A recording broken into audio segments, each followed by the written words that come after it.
Am I recording this time? Am I, or even on? Can anyone hear me talking? I feel like I can see at least one person in the chat, which is awesome. And I see this time that I can actually see my face and my head isn't tiny, so that's amazing. Um, so while we're just hanging around, and no one's here and I'm talking to myself, I'm gonna go ahead and send out some push notifications. Fully send it. Done. Okay. And now I'm gonna go to my favorite website and just talk to myself. Why wait on people to show up here? And if no one else shows up here, it's just gonna be me and Mysterious Anon and Fista. Nice to see you guys. How has your day been? Do you have anything to look at on Dex Tools today? Not that we're doing anything on Dex Tools actually today. I just have nothing to do right now. So, and I don't want to get started on the wild crap that we're going to be doing today yet. So, yeah, but it looks like Pepe is actually still pretty, I mean, I'm pretty surprised by this. I can't wait to show you guys the Pepe query I wrote actually to look at the initial Pepe traders, the initial people who bought into Pepe, because it tells a great story that I think I wasn't really expecting, um, which is weird. Um, yeah, Brian, I think had a point. Yo, Brian, you're here. Aw, okay. We have someone who said hello, hello. Um, yeah, Brian brought up this amazing question last night, which was like, well, who were the first traders of Pepe? Like seriously, who were they? And I honestly wasn't expecting anything interesting. Turns out there was a frick ton like of interesting stuff in there, which annoyed the living crap out of me because then I was like, oh no, man, I won't get to my actual thing that I wanted to talk about today. But I'm gonna wait another, let's say, 2 minutes or so. Actually, you know what? We can cover the Pepe thing pretty fast. I'm already recording this anyway, so if people don't show up for it, they don't show up for it. But so last time Brian asked the question of like, well, who are the first traders of Pepe? And that one is actually pretty wild. And I actually wrote a Dune query for this. And I'm gonna go ahead and share this Dune query for you guys in the chat so you can take a look. And I'll walk you through all of this stuff. And it's really shittily written. If anyone writes Dune queries, that's amazing. You're an amazing person, and you probably have a lot of feedback for me. And I know. I have a lot of feedback for myself too. But go ahead and take a look at that. So what basically this query is doing is it's saying, okay, like remember when we were looking at Pepe last week on Dex Tools, the majority of trading volume for Pepe is happening on Uniswap V2 and V1, V3. But mainly on Uniswap v2, just because of the way how Uniswap v2 operates, it allows for more um, a wider band of prices to be traded in a very short time period, as opposed to Uniswap v3, which prices usually trade within a tighter band. Regardless, Uniswap v2 was what we wanted to look at. We wanted to look at, well, what are the trades between Weth and Pepe, right? What were the first ones that happened? And so it got me thinking, well, wait a second, let's actually take a look at Pepe, right? When was that thing launched, right? And if we go on Etherscan, I swear it was like April 15th, but we can take a look here. And by the way, you guys might notice a weird part about my Etherscan. I installed a new extension like 2 days ago, and I have fallen in love with it, and I'm obsessed with it. And there's lots of fun things in here that we're going to be clicking around on. But if you guys want to install it, I swear it's not malware. It's by Blocksec, and it's called oh, what is it called actually? Let's see, Metadoc. Um, so I can send you guys the link to that actually if you guys want to check it out. Metadoc is freaking badass, and I'll show you guys all the fun aspects of it in just a second.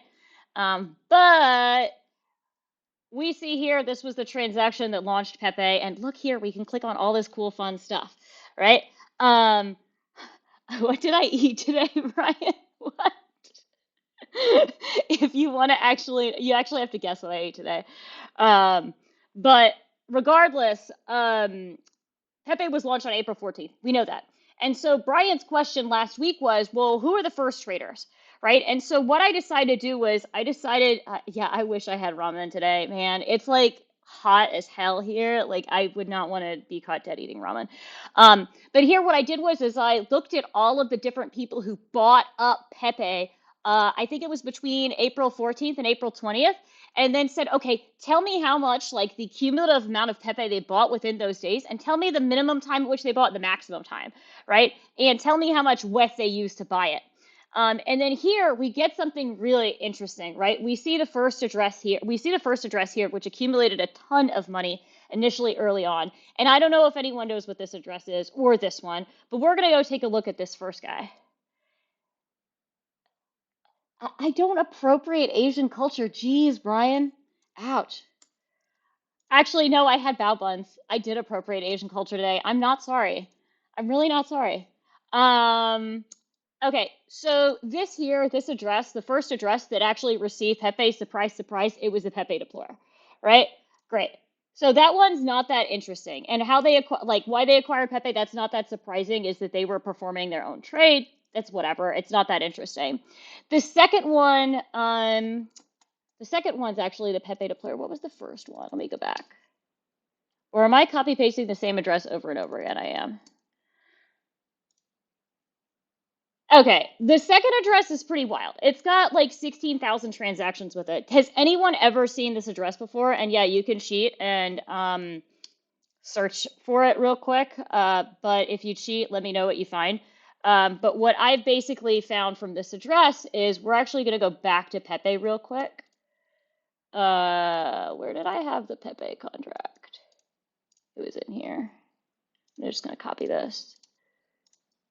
And by the way, I'm sorry if I'm going at lightning pace because this is really not what I wanted to talk about today. Um, yeah, so the buttons that I have appearing in Etherscan, I was talking about this earlier. If you scroll up in the chat, you'll see it's Metadoc. So Metadoc is freaking awesome, and I will use all of these later today. So we're going to talk about all the different fun buttons that exist in here. It's dope. It's really badass. It saves me a ton of time when doing any sort of investigative work.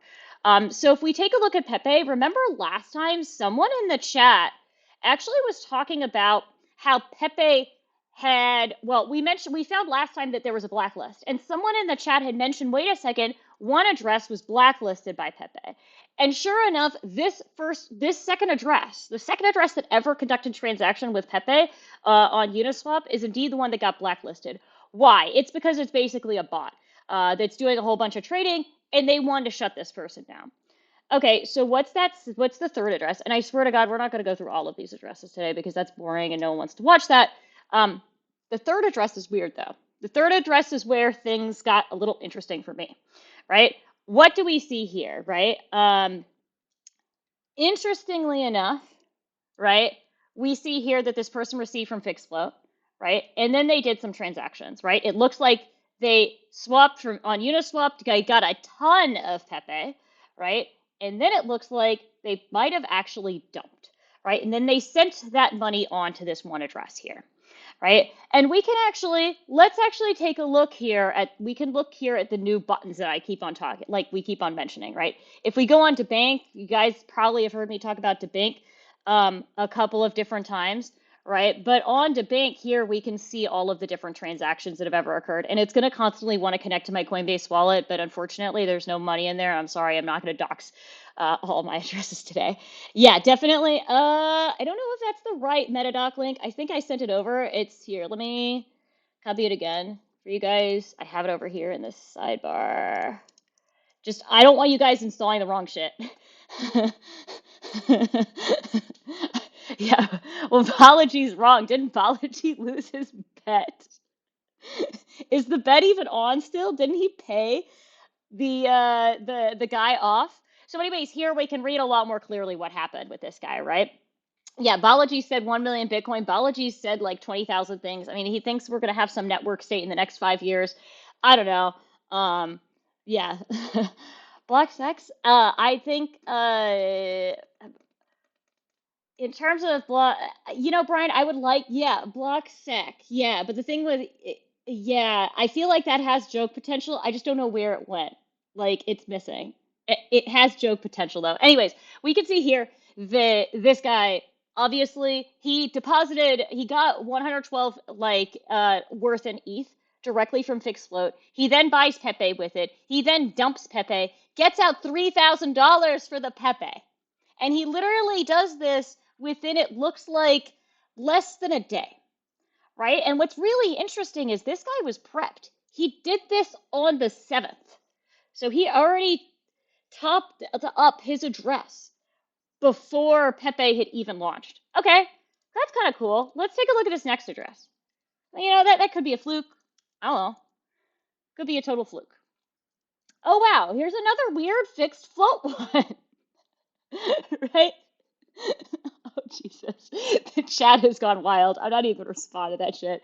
Um, but here's another weird one, right? They receive from fixed float, and let's go check it out again into bank, right? So we can just read it really easily. Look at those transactions, right? Yeah, no, not happening today.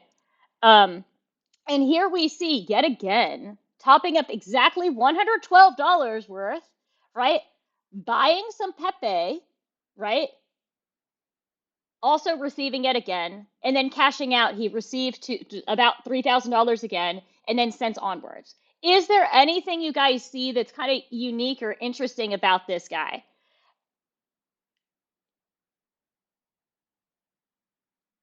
Anything? I'm waiting. Dude, yeah, you guys could easily make me laugh. Are you kidding me?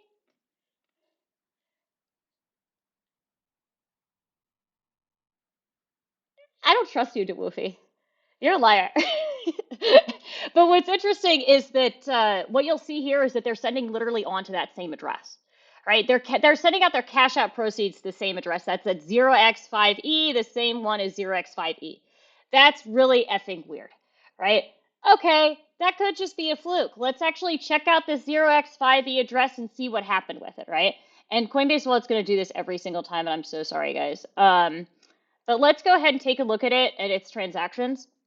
And we'll see here, wow, it's receiving a lot of ETH. Like, it's receiving a lot of ETH. And this is happening at, looks like for 30 on the 50. I mean, it's literally happening back to back to back. And oh, okay, you might say, wow, you know, Heidi, that might be from all sorts of different shit going on. Wow, he receives like 35 ETH at one point. Let's see, where did this come from? I wonder where it came from. You know, I can't imagine where it came from, right? And of course, it came from Pepe shit, right? And again, this guy is topping up with a very small amount of money, right? So that's kind of bizarre. Hey, um, I want to ask you guys how you guys are all doing, but I feel like I'll get distracted and then we won't continue with this crazy investigation that I was not prepared to even find. When I wrote this query yesterday, I was like, oh, yeah, well, we'll follow up on this Pepe thing, but I have better, greater, better things to talk about until I realized, oh, shit, like this is all kind of intertwined and this is clearly market manipulation, which kind of sucks. But it is what it is, right? So they're receiving from fixed float. And as we see before, right, like, again, they topped up on 4-7. That's 7 days before this token even launched. And so you might be like, well, you know, they might have been topping up for different reasons. Literally, these transactions are happening back to back to back out of fixed float, right? So it is a little bit questionable, right? Like, and by the way, fixed float is a great service. I don't know if you guys know what it is, but it allows you to swap from one coin to another. I can show you guys it right now. Actually, let's go take a look at it real quick.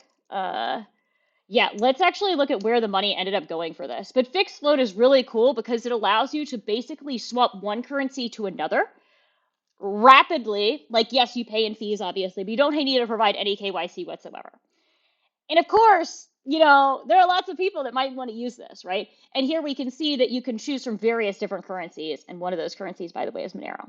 And Monero is really, really effing annoying because what I found with fixed float is sometimes people will send in, they'll receive out maybe ETH, but then send in Monero, and there it kind of leads to a little bit of a dead end, right? Because tracing Monero is quite difficult. It is actually possible, but I would say that it requires a lot of computing power, and it's not like we can do that on a shoestring budget, which is what this podcast live stream actually is, right?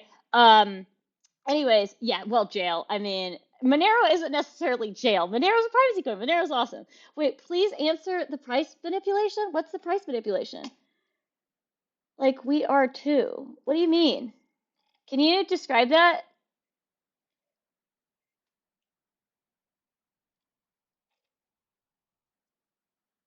Yeah, exactly. Yep, the same thing for Change Now. Change Now is literally the same thing. Like, yeah, I was about to say, yeah, thank you, Cassie. I wasn't going to say that. But yeah, I wouldn't touch Monero if I were you. I just wouldn't. Cassie's spot on. There are several different providers out there that have Monero fully traced. In fact, actually, let me show you guys this cool thing. This is totally like a tangent.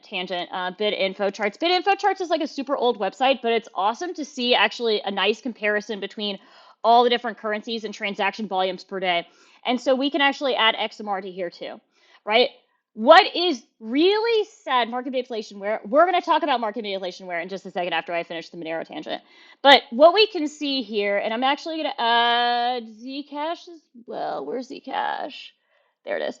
And we'll add Dash too. So what we see with Monero is Monero literally only has had about 24,000 transactions in the last 24 hours. That is tiny compared to something like an Ethereum with a million, right? Compared to even to Bitcoin that's had 569,000, right? And then, okay, so that's really a tiny, tiny, tiny pool, especially if you have a whole bunch of nodes that you're already listening in on. That's relatively like de-anonymizable, right? I would actually argue that Zcash is probably even worse. Take a look at that transaction volume per day. That's then coupled with the fact that Zcash allows you to do either shielded or unshielded transactions. And the majority of transactions, I would say, like 50, let's say 50% of transactions are unshielded, right? That means if you're trying to send shielded transactions with Zcash, you're literally only at a pool of 3,000 other people. That is tiny, right? That affords you literally very, very little privacy, right? So, anyways, yeah, Cassie, I feel like Cassie, can you host a whole thing on Zcash and Monero and Dash? Um, what does shielded mean? So shielded basically means anonymized. Like I'm not going to go into all of like I feel like Cassie could do a whole great discussion of privacy coins, and I feel like please Cassie do it. Um, like I think it would be awesome if she could do this, but essentially Zcash allows you to have private and public addresses. And a public address is an unshielded address. So that's an address that starts with a T1, blah, blah, blah. And I'll actually show you on the Zcash Explorer right now what that looks like. A shielded address, I think, starts with a Z. And that address, actually, when you take a look in the Block Explorer, you can't actually see where those funds go to. They just go to a blank space, right? Anyways, let's go ahead and take a look at, I think, let's go to a Zcash Explorer real quick. I don't know. But that way you guys will actually, oh, I really don't like block chair, but we're going to do block chair today. We're going to go ahead and take a look at the latest block. And we're just going to pick out a couple transactions here. So here is a transaction. Yeah, look at how few transactions included in this block, right? So here, this is not coming from Coinbase. This is the Coinbase transaction that actually mined, right? These are the miners getting us. These are public addresses. These are unshielded addresses. We can actually see, right, all of these addresses, as opposed to a shielded transaction where you might not actually see where the funds end up going to, right? And I'm not going to go dig through this. I recommend you guys do that at some point or another, because honestly, Blockchair is horrible now to read. It used to be the most amazing block explorer out there for any UTXO blockchain, but I don't know what happened. Anyways, sad day. But oh my God, Calibrium. Yeah, let me link that. Yeah, BitInfo Charts is dope. It's an old school website. But yeah, Cassie, please, we need you to do that live stream on all of the privacy coins. It would be awesome. But back to the manipulation question. Someone was like, well, where is the price manipulation happening? Maybe this person's a shrewd trader, blah, blah, blah, blah, blah. Sure, maybe this person is a shrewd trader, right? Like, and what do we actually define as price manipulation? I don't know. I'm not a lawyer. Like, we're not going to go into that the debate of all this today. What I'm more so getting at is what this person did is they timed the market extremely well. And they timed it in such a way that it was actually way in advance of PEPE even launching. And remember, they were the third address to buy PEPE. They clearly were in the know, right? So, like, I don't, I have difficulties writing these people off. Okay, cool. So I have difficulties writing them off. Fine. Let's actually check out where the money went. Let's actually see what happened. I could be totally wrong, right? Like, I could be, having some predetermined judgment, blah, blah, blah. Let's actually see where they sent the funds onto, right? And so here we can see where they continue sending on funds. Now, one thing I did want to show you guys today actually was this cool button called Fund Flow. So Fund Flow here actually shows you where funds are both received and then sent to. And this is using BlockSec as well. Um, I would I have mixed opinions about this tool um, for using for tracking purposes, mainly because it's kind of like an Arkham Intelligence, which we might try using later today because some really nice people gave me access. Thank you. But I have mixed feelings about using some of these tools because if you don't know kind of what you're doing with them, you might actually end up tracing through services, which we really don't want to do. In this case, right, like what we're doing is we want to see where these funds moved on to. So they moved on to this address, right, the 0x2 blah, blah, blah. And it looks like they were transferred out then, the money was transferred out in Tether, right? And it was split amongst two distinct different addresses, right? This address and this address. And then this one's like a scam token, so just ignore it. But let's look at the larger one. Still Tether moving along, goes out to Huobi, right? So some of the money was cashed out at Huobi. We know about $80,000 was cashed out at Huobi. And then the rest of the funds, I wonder where they went to. And they went to Huobi as well, right? Great. Okay. So we can't really say right now exactly whether or not this person is indeed like involved with the team or even a part of the team, right? We don't even know, whether or not they were given any alpha, but the likelihood of them not receiving alpha is so low because remember we were looking at this address and how often it like suddenly received money back to back to back to back to back, right? Like it to me, it's just unfathomable that this person wasn't in the know. Now, what is weird is last time when we talked, right? You remember when we said like, oh, they received money, like the PEPE deployer received money from Bybit, and I think they might have received some money from Woobi. So that's kind of interesting that there's that overlap, but we can't say anything else besides that. But anyways, I thought I'd leave you with this. If you guys want to dig into this address some more and analyze it, there are some other things to look at in here. Go ahead and do it. I'm going to just pawn this off to you guys because I want to get into like the meat of the discussion today, which was actually supposed to be on permit scams. Does anyone know what a permit scam is? Oh my God, the French crypto ledger company? Uh, Jesus. I mean, okay. I listened to I don't know about you guys, but I listened to their Twitter spaces like for Ledger, and I'm a big Ledger fan. Like I've got ledgers all over the place here. Um, they were just in pure defense mode, which kind of pissed me off. And on top of that, it's as though it's funny because it's like they suddenly have pivoted from being this super privacy focused company. And by the way, they're not fully privacy focused because I don't know how many of us have been involved with like all of the ledger breaches in the past, but I have a lot of feelings about them because I constantly get reached out by pig butchering scammers and everyone else to figure out like to like basically get my details because they know I'm involved in crypto in one way or another because I have a ledger, right? So they haven't been fully on the fully caring about their security, but then to add fuel to the flame, basically, what happened a couple weeks ago was when they posted that stupid picture of like wearing the ledger on around your neck, right? And now they then in their Twitter spaces were like, oh yeah, we set up this new functionality where you can pay whatever $9.99 per month and you can have a sharded seed phrase. So you won't if you lose, your seed phrase, we can recover it for you basically. Um, Now, they argued that this is for people with less than $50,000, and that's their core user base they're looking for.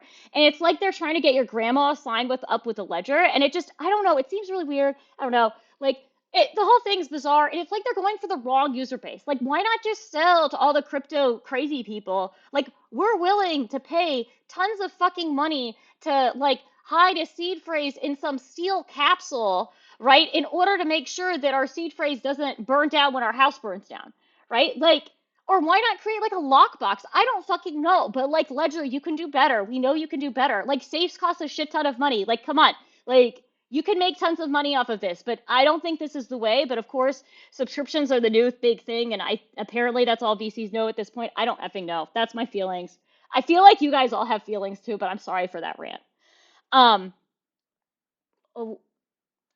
Yeah, so I don't actually know the answer to any of this stuff.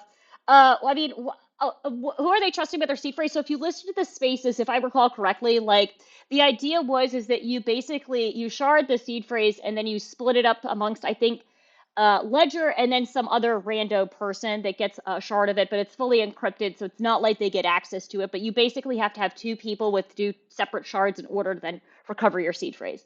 But yeah.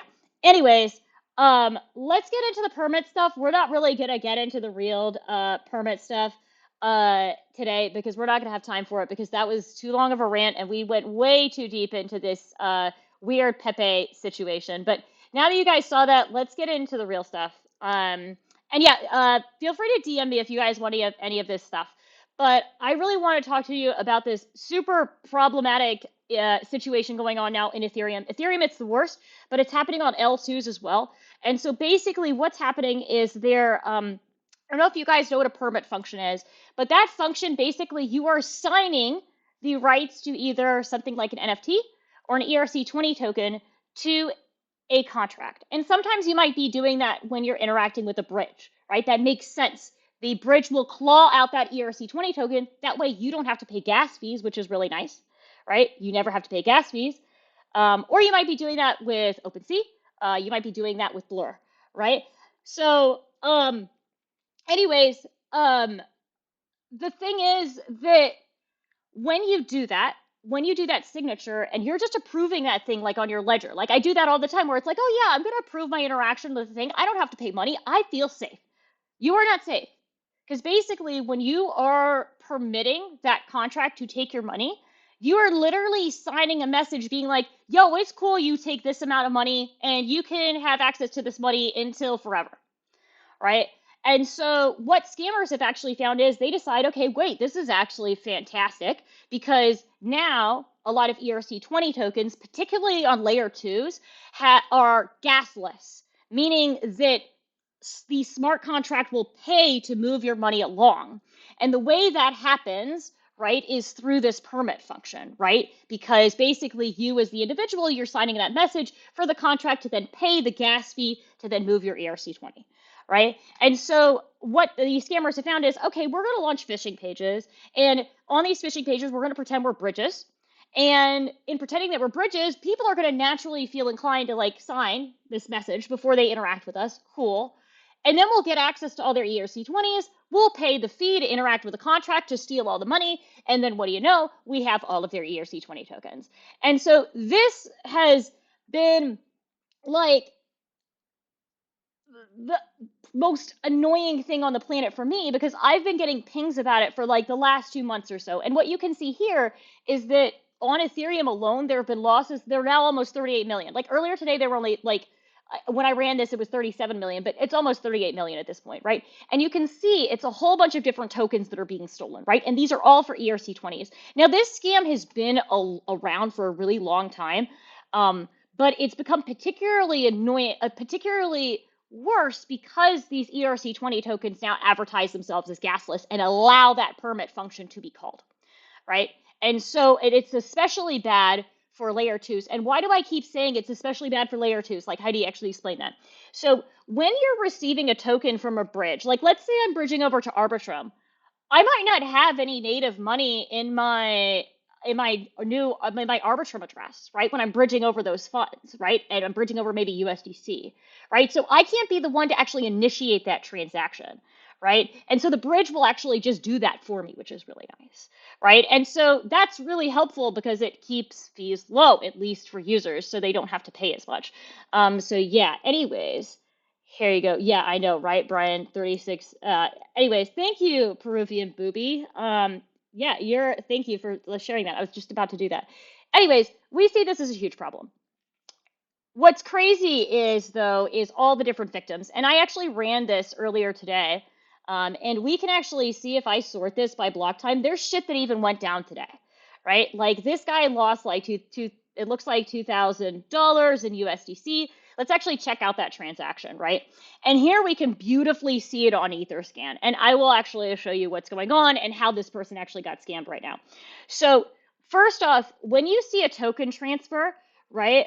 all the recipients are EOAs. That's actually one of the easiest ways to tell this scam. And I'll backspace a bit because you're a little bit far ahead. Control C. That's an awesome ENS domain. So it is a dead giveaway. The way this operates, I'll actually walk you guys through it, and then Control C will get to it. Because you're so spot on about this, and that's exactly how the query works. Like, it's kind of foolproof for now. So how does a normal ERC20 transfer work? A normal ERC20 transfer works is I initiate that transaction, and then what you see is me sending to the ERC20 token contract and being like, yo, I want you to send money from my address to my best friend, right? Okay, cool. But that's not what's happening here. We see this rando address sending from this guy's address to another rando address, right? How is he able to do it? It's because this guy was permitted to take the money from this guy. And so how do we actually see that? Let's go ahead and look at this guy real quick. Oh, wow, he called the permit function. Let's go ahead and take a look at this transaction here. So what is going on here? He is telling the USDC contract, yo, I'm permitted to spend this guy's money up to this amount and with this Unix timestamp deadline. And it's all Gucci because here I got the sign off from this guy, right? And so this is what the guy's able to do, right? And so because he's then able to do that, boom, he can then rip the money from this guy. And what do you know? That's then exactly what he does. And I don't know if we were looking at the right one for this dude. It's 3A, blah, blah, blah. I don't know if this one was the right one. No, this is another guy, right, who got ripped off. But let's take a look at him. He probably also had his shit stolen, right? No, he didn't. Not yet, at least. Not yet. That's an interesting one. So if we take a look back here, this guy has approved the interaction of his funds to be taken out, but he doesn't have any ERC20 token in this address yet, which is good. But once he has an ERC20 token in that address, boom, clawed out. That could happen up until, right, this Unix timestamp deadline. And so these guys are pretty lazy, right? Like, I don't know if we can save him. If you want to write him a message, that'd be great. One thing I've also noticed is these guys are kind of lazy with their timestamp deadlines. They sometimes will repeat them. But yeah, this person hasn't been fully scammed yet, right? But like this dude over here lost $2,000, and they all then went to this address here, right? And so that's kind of the life cycle of this shit. So one way that you can easily, yeah, they haven't been fully scammed. It's only part of the scam, guys. Like, scamming has multiple layers to it, right? So one way you can cluster these guys together is, well, who's that initiator address, right? Who's that initial address that's doing all that permit crap, right? Like this guy. You could actually cluster together these guys who are all doing the permitting, right? Because these guys are lazy as shit, right? So when they're doing that permit transaction, they already have like basically a Python script written where they're always the owner, right?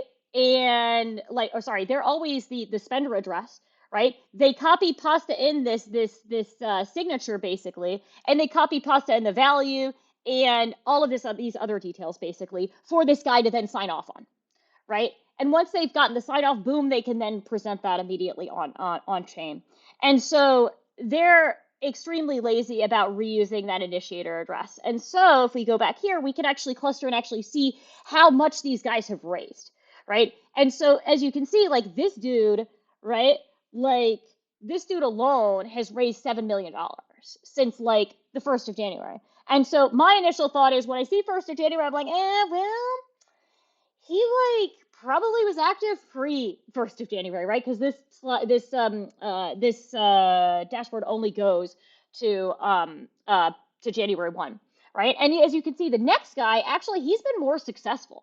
The next guy only was operating between looks like March and the beginning of April, and he netted $5 million, right? So, yeah, that's a good question, Peruvian, Booby. Like, uh, How do you know when it's good to sign something or not? What you want to do is you want to actually read what you're signing. And that's really difficult, especially, and I hate to say this, it's really difficult when you're using something like a Coinbase wallet because you can't actually see what you're signing off on. And if you use a ledger, like what I've got, like, yeah, like a ledger, it's like tiny, right? You can't actually see what you're doing. So I recommend actually using MetaMask. Because MetaMask will actually give you a full view of what you're signing off on. It will show you who the spender address is, right? And you can then copy pasta and see, is that spender an EOA or not, right? Now, let's go back to Control C's like take, right? They were saying, oh, what's interesting actually is this spender address, this guy, right? This address that's moving that money onwards, it's always an externally owned address, meaning it is not a smart contract. In a situation where you're actually using a legitimate bridge, it will be a smart contract. It will be that bridge's contract, right? Or it will be something related to that bridge's contract, right? It will not be some random EOA. And so that's how it's really easy to detect these kind of scams. And that's exactly how the dashboard is pulling that in. Ravi's pretty good. I used to use Ravi all the time, and Ravi has a really good plugin, I want to say, with the bank actually. There are a couple other wallets out there that are also really good, and now I'm like totally forgetting. But yeah, like MetaMask is fine for this. Like as long as you can read off what exactly you're doing. And yeah, I hate to be that person to be like, be paranoid about everything, but like you also don't want to be losing millions of dollars, which these poor people are doing. And like we can actually, I mean, I don't know if you guys want to take a look at this, but we can look at like the largest transactions that have happened. Like this poor dude lost literally $3 million to this shit. Like, we see Venom Drainer. We'll talk about Venom Drainer in just a second, actually. But this guy literally back in March lost a ton of money to this, right? In one transaction alone, which is really sad, right? Um, I'm trying to understand Peruvian Booby. What are you saying? Like, will there be a hidden message on top of another message to be signed off on? I'm not sure I understand what you mean, but I'm sure that in the future there's going to be worse stuff for us to be worried about. Um, yeah, but yeah, I think a moment of silence for this guy is great. And then we're going to talk about Venom Drainer because we're actually going to learn a lot about Venom Drainer today because yeah, Venom Drainer is pretty interesting. They're pretty effing smart, but they're also kind of dumb too. So yeah. Anyways, let's go back to here. So, okay, this poor guy lost 3 million freaking dollars. That is not a small amount of funds. What we see is the attacker initiator addresses this 0x166 address. Boom, this is this exact same address here, right? That's useful for us because now we can figure out, okay, where did the funds end up going to? Now, remember, the initiating address in these transactions, let's look at this poor guy again. This initiating address is not the address that ends up actually receiving the funds. What we care about is where did the address like actually receive funds to, right? And so here, what I'm actually going to do on this Zune thing right now is I'm going to scroll down to all these transactions, and I'm just going to filter basically by all the transactions that involved this address. And then we can see the attacker recipient.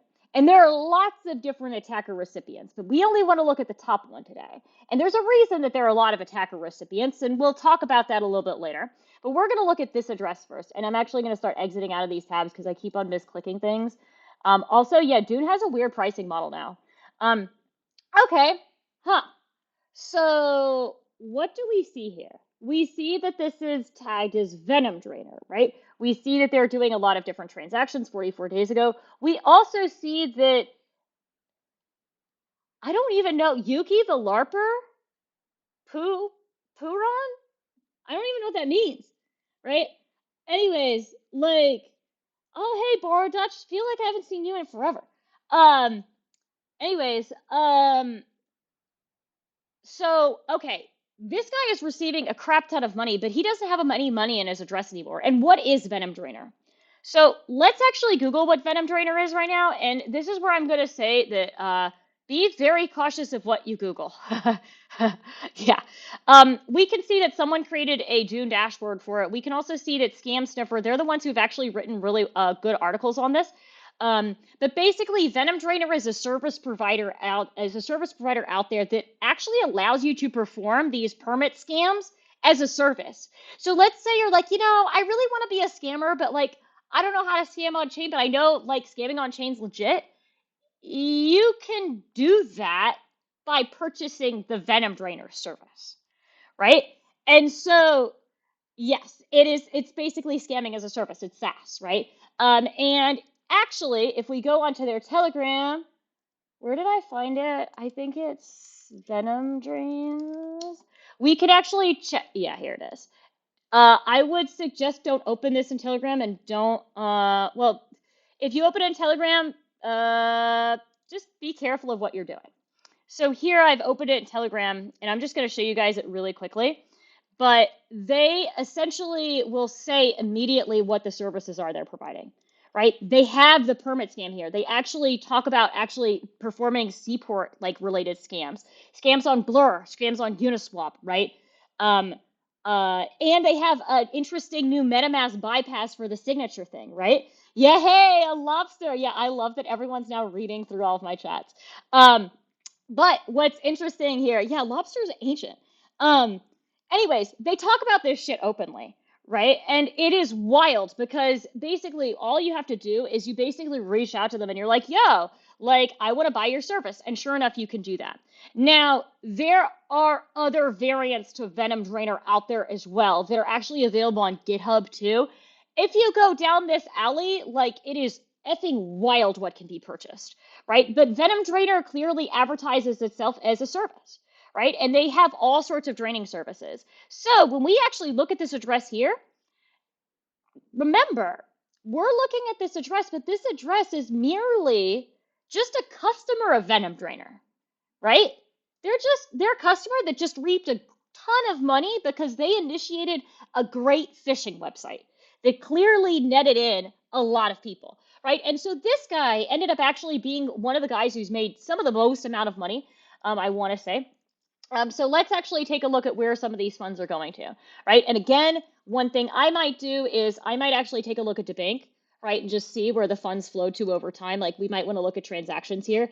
What I actually might do as well, right, because we know this guy sent over a shit ton of DAI, right, but we also see USDC, right? So here, what we could do is we can just filter by those as well. And in fact, actually, I probably would recommend that, just filtering, great, because it's, why don't I see DAI in here? The reason I don't see DAI in here is because he has drained his address of DAI. So we're just going to have to go to the last pages, and that's fine. And here we can see, wow, this person was sending USDC to AirSwap. Does anyone here know what AirSwap is? I'm pretty sure someone in here knows what AirSwap is, but I'll spoil it for you. AirSwap's basically the same shit as a fixed float, right? Let's go to AirSwap and check it out.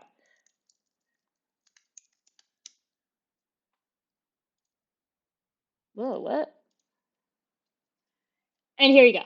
We swap from one. Oh yeah, I have to connect my wallet first. I don't want to do that today. You try it out. Basically, it's a little crappy OTC testing, and it's not crappy. It's a great service. I love it, 10 out of 10. But like, it's also unfortunately used by a lot of illicit actors as well. Let's actually check this out again. So here, we can see them doing this, performing this swap, and that's fine that they're doing a swap because what are they getting out for that, right? What they're getting out is WETH, right? And then we have to look at, okay, where did the DAI go? I really care about the DAI more than I do anything else. Where is the DAI? Yeah, I'm pretty sure that's what his name is, Brian. I mean, at least this guy doesn't take himself too seriously. Where's DAI? Boom. Okay, so here we see the DAI. We see that it was swapped. What was it swapped for? What do you think it was swapped for? It was swapped for ETH, right? And so, great. We know that it was swapped for ETH. So where did the ETH from these ERC20s go to?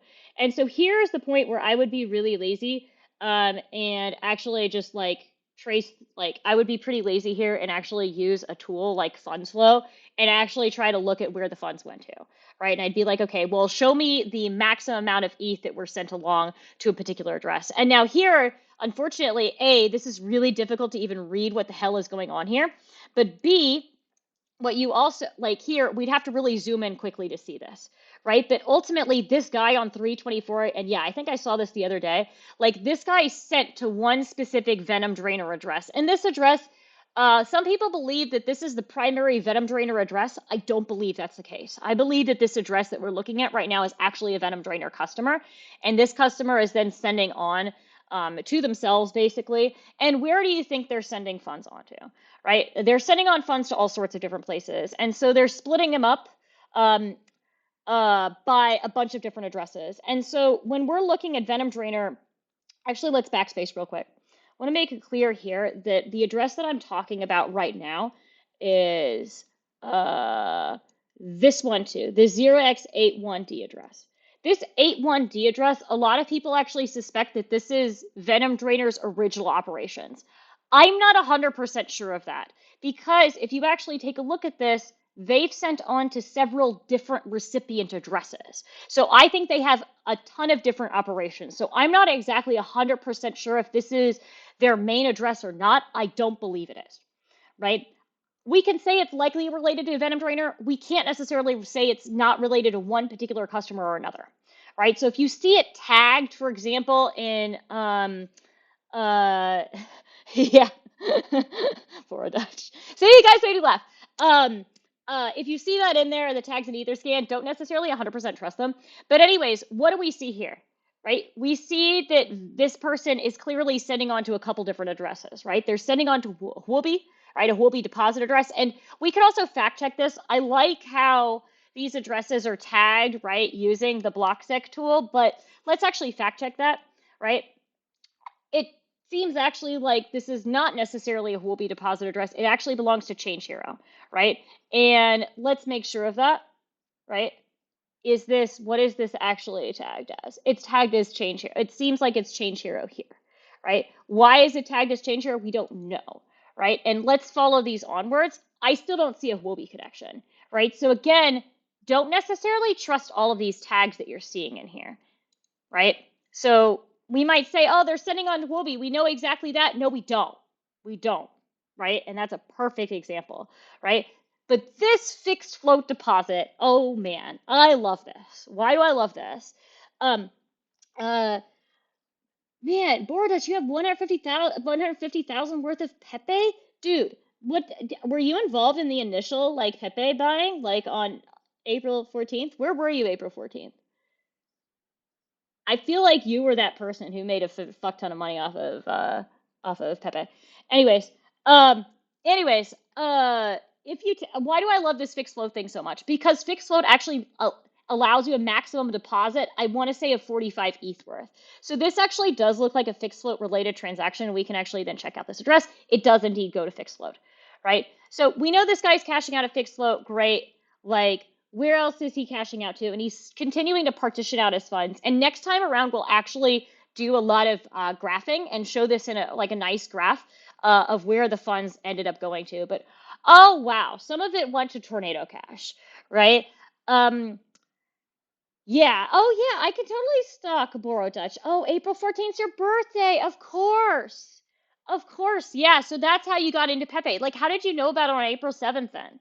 Like, because clearly you were like prepped on April 7th. I don't know. I'm kind of confused, but yeah, happy belated birthday. But yeah, we'd totally be down to stock you. But here we see them sending it to Tornado Cash, and we'll actually spend a whole other time talking about Tornado Cash and about how it's not exactly as great of a service to use as you might think it is. The reason for that, quick TLDR on that is that especially now there's not enough liquidity in there. You want a deep, deep, deep pool of liquidity in order to be able to really properly get privacy, right? Right now, no one's really using Tornado Cash because it's put on the OFAC list, meaning that anyone in the US can't interact with the thing. And if you're using a US service and you're a European customer of that U.S. service, I'm sorry, you're also probably going to get your funds seized, right? If you receive them from Tornado Cash, it freaking sucks. I have a lot of feelings about it, right? But the TLDR on this is that there aren't that many people using Tornado Cash anymore. And that's really great for us because it looks like only 50 days ago they were sending money to Tornado Cash. So chances are these guys probably withdrew from Tornado Cash relatively recently as well, right? Because lots of different reasons, but mostly because criminals, when they are basically giving their money to custody on a platform it's stolen money, they want to make sure that that platform isn't going to seize their funds, right? We've seen that, in fact, happen before. When did we see that happen? That was with the wormhole hack that happened, where the hackers were like doing some crazy DeFi, like Steth farming and Reth farming on Oasis. Oasis decided to update their proxy contracts and ended up clawing the majority of the wormhole stolen funds away, right? And so that's like a wake up call to attackers to be very nervous about keeping their stolen funds on any kind of platform. And so Tornado Cash, I would expect them to withdraw that money really quickly. Anyways, um, uh, am I missing out on things? Is it possible to find sign transactions on chain? Someone asked me. Um, no, because I don't know what you mean by that. Because like every transaction's kind of signed. Like yeah, I don't really get what you're saying there. But I mean, if you mean the permits, like because the permits you're not going to see on chain until that one spender, that one approved spender, is actually initiating that permit transaction, right? That permit function on chain, and then conducting that transfer. Um, are those categories? I don't know what you mean by that. So, yeah, the whole point of the permit function is like just to reiterate this because I feel like there's some confusion here. The whole point of it is that you want to make like ultimately these ERC20 token issuers and also L2s, they understand that gas fees are really expensive and they're really annoying, right? And so why not allow it to not have users pay for gas, right? That makes users want to use that particular ERC20 token more, right? And the way that you pawn off a user paying gas, because you have to pay gas in order to move a token on, everyone knows that, right? But basically you don't lob that money on the user to pay the gas fee. You basically make the um, the either the token issuer, the bridge, whoever pay that gas fee for the users to transfer over the money, right? And that's how a token can effectively be gasless. A token is not gasless though. Like it, it's actually incorrect to say that. But yeah, basically you are pawning off the gas fees, a user's pawning off the gas fees to some other address to initiate and conduct that transaction. Does that make sense? Um, Yeah, I mean, I'd be pissed off too if someone asked me to pay gas money to use their product. Honestly, I swear to God, it is wild. I don't know if you guys feel this way too, but like I'm like I don't know about you guys, but like I like will think about money sometimes and I'm like, man, $50 for dinner, that's a lot of money. And then when I'm like like doing a random transaction on like OpenSea and gas fees are $50, I'm like, oh good, they're $50 today. That's not that bad. Like, and it seems totally normal. I don't know if you guys are that warped in your brains, but like I'm super warped like that. Um, but yeah, let's get back to these guys, right? So they're cashing out a whole bunch of different places, right? We see that they're sending to Fixed Float. We see that they're sending to Tornado Cash. We see they're sending to tons of different places, right? And so next time around, what we're going to do is we're going to actually probably start graphing this stuff out. And this one's an interesting one. They're receiving a small amount of money. This might be a tip. This might be them purchasing some sort of service. It might be all sorts of things. But yeah, we can actually, like, we'll do a proper tracing of funds. But what I can tell you now is the majority of funds ended up going to Tornado Cash. But one of these days, we might actually spend some time actually going through Tornado Cash and trying to actually figure out where they're cashing out then too. And so here, we see they're now sending to Change Now down the line. And let's actually verify that, because again, we don't necessarily trust these blocksec tags, right? But it looks like, let's actually check out this address. Does this address belong to Change Now? I don't know if it actually does because it's only tagged in here. It definitely belongs to something. What does a permit look like on chain? Oh yeah, let's take a look real quick. So the way it looks like on chain is, let's actually look at this guy. So the way a permit looks on chain, actually, let's take a look at a recent one. These are kind of older. So it's going to be more of a hassle for us to go through. Let's look at something that happened earlier today. So this is this is a permit. This is what a permit looks like on chain. So here you have this guy, this address that's reaching out to the USDC contract, and they're inputting this input data that essentially says, okay, the owner of this address has told me has told me that this address is allowed to spend this amount, right, of USDC, right, up until this particular Unix timestamp.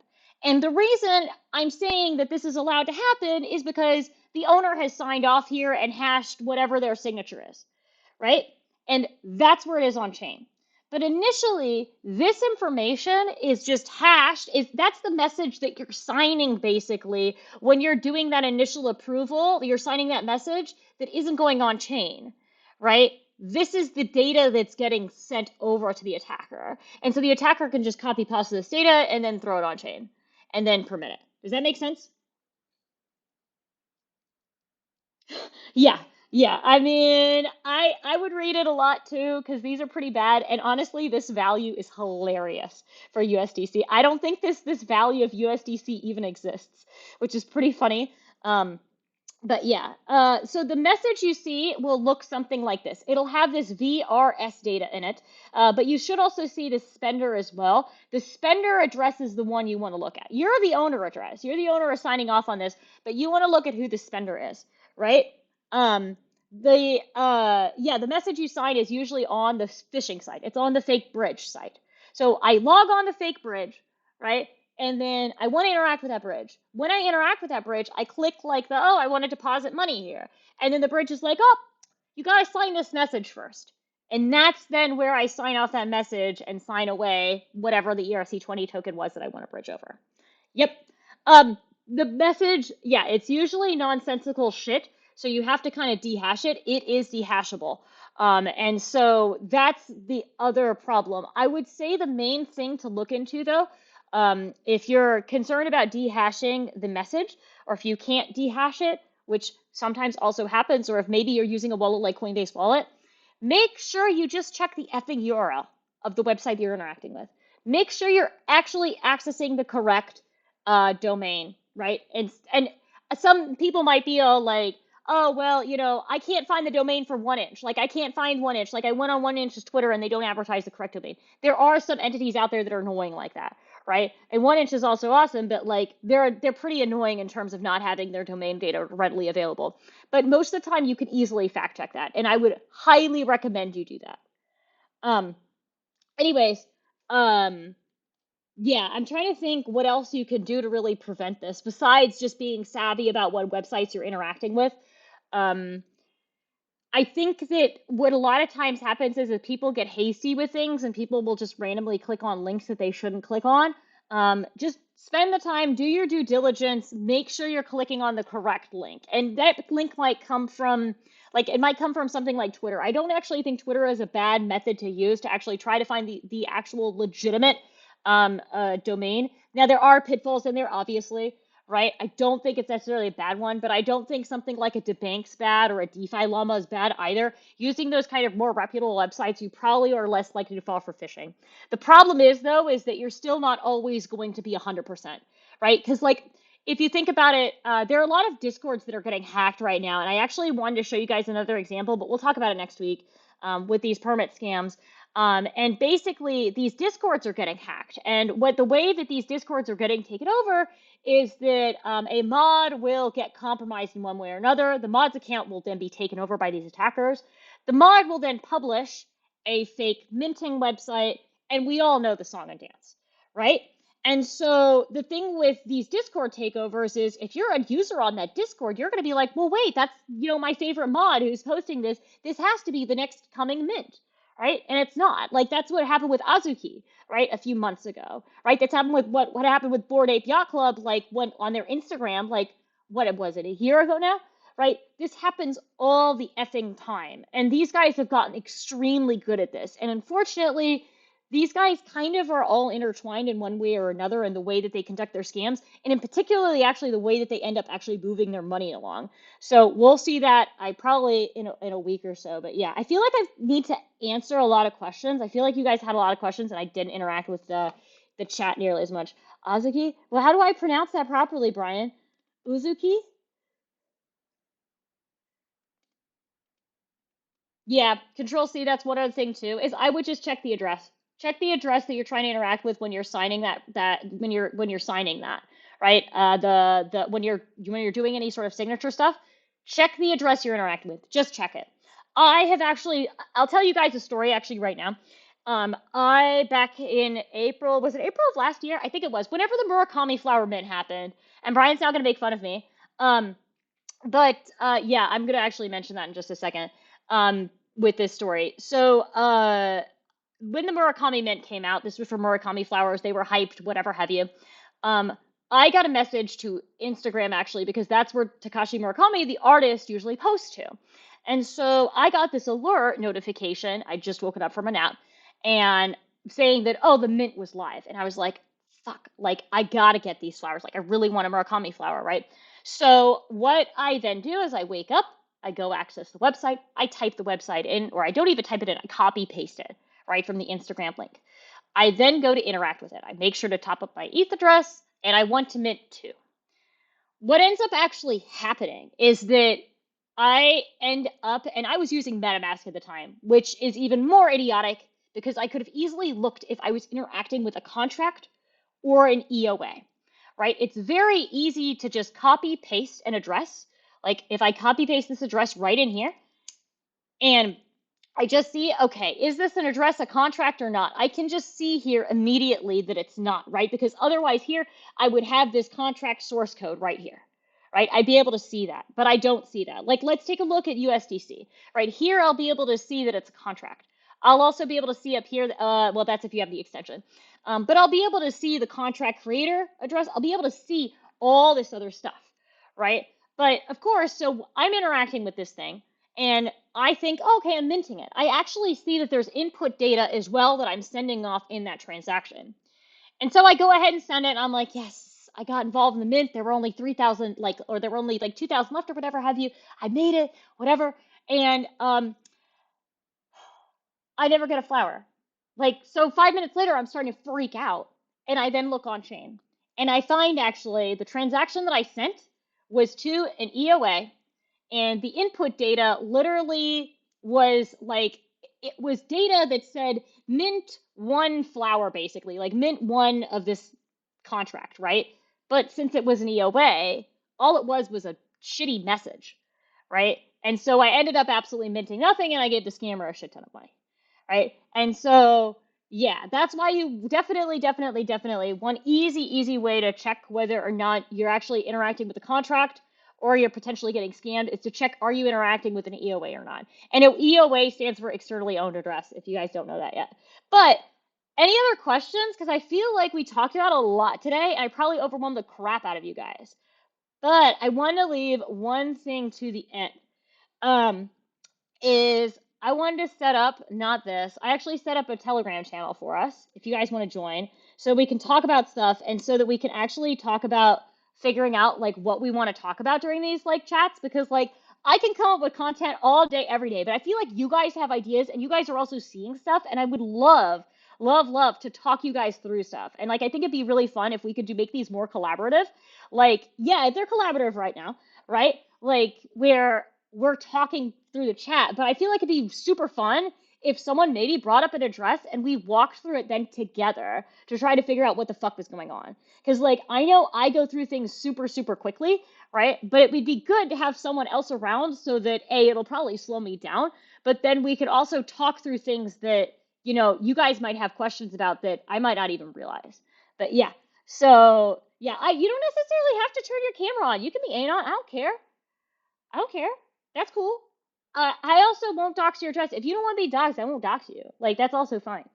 Um, yeah, but let me know like what your thoughts are on it. But yeah, I would spend some time actually, if you guys do have some time left, looking into the PEPE thing. And then also into this crazy permit stuff because it's pretty wild shit. And I don't think the permit stuff's going to get any better anytime soon. Why do I say that? And this is like the last thing I'll say before I log off. But like, unfortunately, as you guys know, gas is absolutely bonkers right now. I was looking at gas now or whatever it is, Ether chain, right? Like, gas is not as bad as it's been, right? But it's still pretty horrendous right now, right? And so like with the continued increased price in gas, the continued usage of these L2s, which by the way make it extremely expensive to use something like an Arbitrum, right? Even though the whole point of Arbitrum is that it's supposed to be cheaper, faster, blah, blah, blah, right? Like, with the increased fees of all this stuff, more and more ERC20 tokens are going to auto include this gasless feature. And so, of course, you're still going to see people continue using these. So, using the permit scams. So, yeah, I don't see it getting any better, especially with any sort of new upgrades. And you guys can read about that, and I'll send you guys over a link in the group chat about some upcoming ETH upgrades or ETH improvements that have been voted in. So, yeah. Anyways. I don't know if the chat's dead or if you guys are just like dead in the chat, but I'm gonna log off now and peace out. But yeah, it was good chatting today and hope you guys have a good rest of the evening. And yeah, I won't scam you. I promise I won't. Wait, why wait? Oh, wait. I don't know why I should wait. Thank you guys. Okay, see you guys later. Have a good rest of the evening.